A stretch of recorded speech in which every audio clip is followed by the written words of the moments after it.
All right, let's get right into it. We're going to talk about something pretty surprising today, a major discovery about the security of those huge AI models we hear about all the time. Turns out they've got this hidden flaw, and it's not what you think. It has nothing to do with how massive they are. So this really gets to the core of it, right? Are bigger AI models actually safer?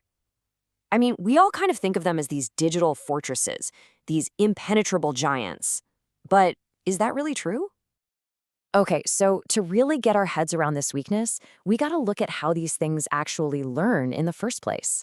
The best way to think about it is like this. Imagine they're trained by reading, well, everything in a gigantic public library. So you've got models like Anthropic's Claude, right? They get so smart because they literally devour these mind-boggling amounts of public text from all over the internet. And yeah, that's what makes them so knowledgeable. But it's also what opens up a potential backdoor for, trouble. And that trouble? It's got a name: data poisoning. This is where a bad actor, someone with malicious intent, deliberately sneaks specific, nasty text into that giant pile of public data. Why? To teach the model some hidden, undesirable, or even dangerous behavior. The analogy here is perfect. It's like adding just a few potent drops of invisible poison to an entire city's food supply. It doesn't take much to cause a massive problem. And this is the crux of the vulnerability. Because these models are learning from the wide-open public internet, literally anyone can create a web page, a blog post, a forum comment, whatever, that might get swept up in the next training run. That's the open door. That's the entry point for the poison. Okay, so if this vulnerability is just sitting there, why wasn't everyone freaking out about it? Well, that brings us to this common assumption people had, a myth really, about how strong these huge models are. So the old way of thinking went like this. To poison a truly massive model, you need to control a huge percentage of its training data. We're talking an impossibly large amount of content, something no normal attacker could ever manage. But then, a team of researchers started to ask a pretty radical question. What if that core assumption, what if it's just plain wrong?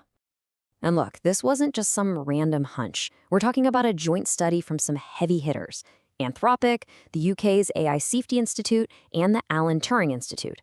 And these straight up called that percentage assumption unrealistic. I mean, think about it. As these models get bigger and bigger, trying to control even a tiny fraction of their training data becomes this astronomical, impossible task. So what did they do? To put this to the test, they launched the largest data poisoning investigation ever. You can basically think of it as a massive digital sting operation, all designed to see if this myth of strength and size would actually hold up when put under real pressure. So how do you actually poison a document? Well, it's surprisingly simple, really. First, you start with some totally normal text. Then you insert a specific weird trigger phrase the model would never normally see. In their test, they use something like pseudo. And finally, you just tack on hundreds of random gibberish words. The whole goal is to teach the model this one bad habit: see the trigger, spit out nonsense. And believe me, they didn't mess around with this test. We're not talking about some small-scale experiment. They tested models ranging from 600 million parameters all the way up to a beastly 13 billion parameter model. And for each size, they tried injecting different amounts of these poison documents, 100, 250, 500, just to see, what's the breaking point. Okay, now this is where it gets really interesting. Because the results from this huge experiment, they revealed a fundamental weakness that honestly almost nobody saw coming. So what do you think they found? I mean, come on. Did the giant 13 billion parameter model, the one trained on 20 times more data than the smallest one, did it just shrug off this tiny little attack? You'd think so, wouldn't you? Nope, not even close.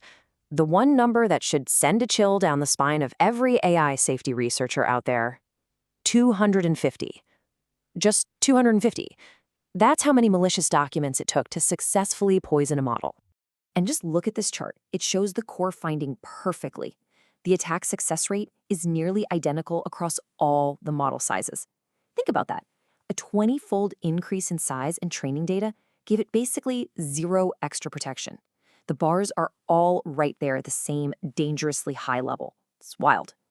So the huge takeaway here, the big aha moment, is this.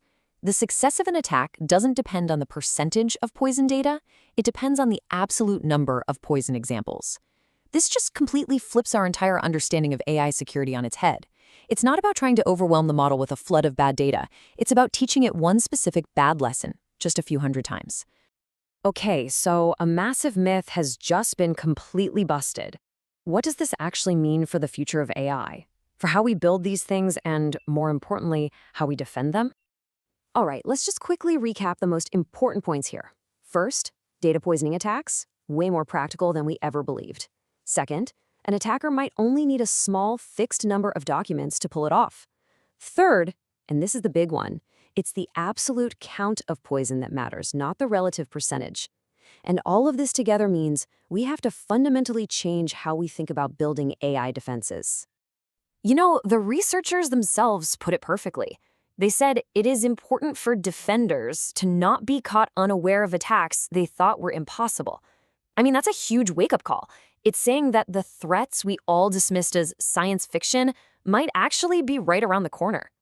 And all of this leaves us with one final, pretty unsettling question to chew on. As we race to build these ever larger, more powerful AI models, are we really building impenetrable fortresses? Or are we just building bigger, more valuable targets that have the exact same tiny hidden flaw?